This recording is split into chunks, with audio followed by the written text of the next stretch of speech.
Caves are a beautiful creation of nature, and most of us prefer admiring them from a distance. But for a few people, exploring these beautiful creations is their hobby. One man, Johann Westhauser, took it upon himself to discover a new cave system. But then, the incident marked the beginning of one of the largest scale rescue operations in history. So, what happened to Johann Westhauser, and why was this one of the biggest rescue operations in history? German citizen Johann Westhauser was 52 and is from Stuttgart. He was a scientist at the Karlsbad Technology Institute and a member of the 1995 German team that found the Rescinding Cave system. He is an expert cave diver and is perhaps the only person on Earth who is familiar with the Rescinding Cave nearby Austria. Johann is a cave diver with a lot of experience. He and his group, the Bad Kenstock Cave Research Group, often explored the Rescinding system.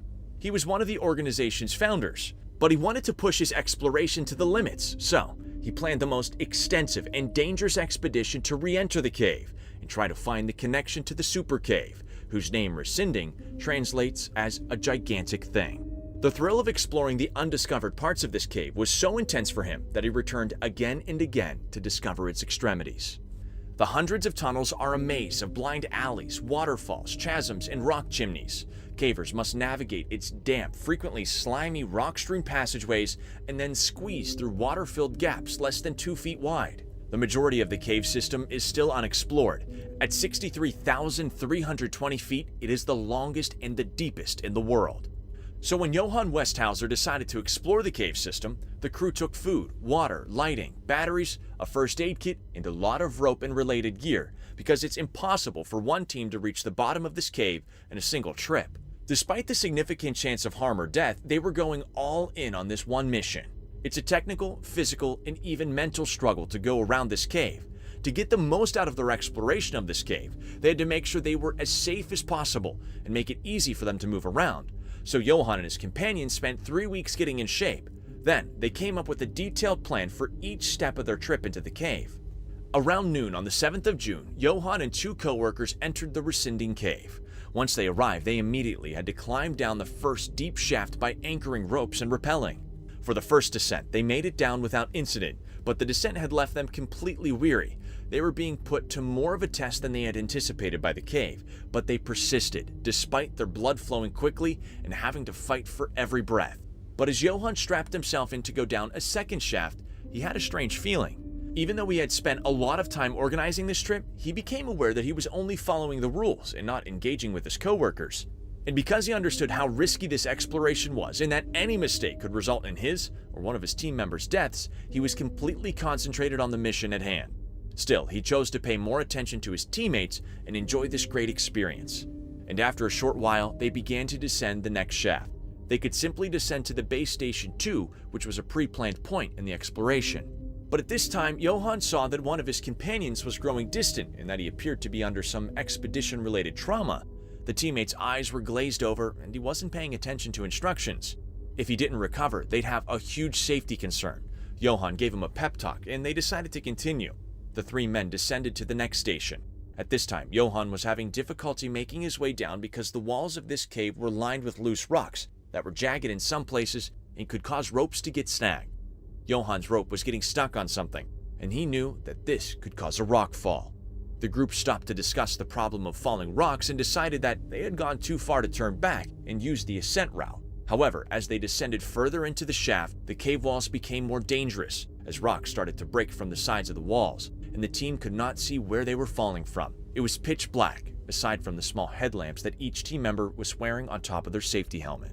Now, the descent was beginning to become dangerous, and they all said a prayer before beginning to work their way down the ropes once more. Johann's heart started to race, and his mind was racing with all the possible scenarios that could happen next. Fortunately, he was able to focus again. The team made it down to base station number 4, and even if they were exhausted, at this point, things were going according to plan. They had one more difficult task to make, and then they would be at the long straight part of the cave. This passage was horizontal and would give the group some time to rest from all the descending. As they made their way down the long straight passage, they had been in the cave for over 10 hours. However, the risk of anything dangerous happening if they got hurt this far into the cave increased, since this area of the cave was so deep that a rescue mission would take a long time. They couldn't possibly escape, and this cave would serve as their final resting place. The crew reached a section of the route that was made up of loose rock near the end of the long straight passage. They were prepared for this phase and made the decision to advance in order to cross and reach Base Station 6. Johann took the lead and carefully negotiated the treacherous rocks with the goal of getting everyone through without an incident. He was holding up rather well until the pebbles began to drop from the roof, and at which point he had to find cover. It was completely dark, making it nearly hard to see the rocks that were falling. And at this time, disaster struck. Johann was hit in the head by a large boulder, which rendered him unconscious. The force of the blow caused the plastic helmet Johann was wearing to shatter, and his body fell to the ground. And when one of the teammates witnessed what happened to Johann, they realized the adventure was done. They considered the possibility that Johann might have little to no chance following a rescue effort. Both of the teammates were taken aback, but after deliberating for a while, they agreed that one would stay with Johann and the other would climb back up the cave to call for help.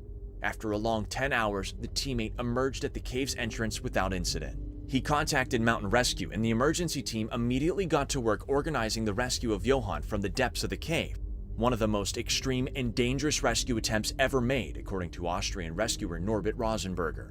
About 2 days after Johann entered the cave, 3 groups of cave rescuers, totaling 11, entered the cave to make their way toward him and the other teammate.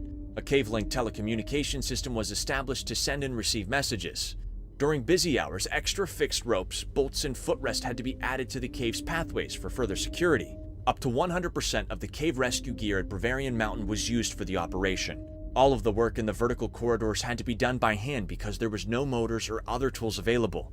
The team had balanced the structure with their own bodies, and on June 19, 2015, soon after noon, Johann was taken to the top of the cave. He was flown to a Bavarian hospital. Johann needed to stay in the trauma center for about 2 weeks, have surgery the next week to repair his broken cheekbone, and then go through several months of therapy. The cave system that Johann Westhauser decided to explore was so deep that there was no way to save anyone from it. People heard about the operation because it was a huge rescue mission that took over 700 cave rescuers from Austria, Germany, Switzerland, Croatia, and other countries to complete. Now, you need a special permit to explore this cave system. This permit is only given to people who have a good reason, the right physical qualifications, and the right professional qualifications. So, what do you think about the story of Johann Westhauser? Let us know in the comments.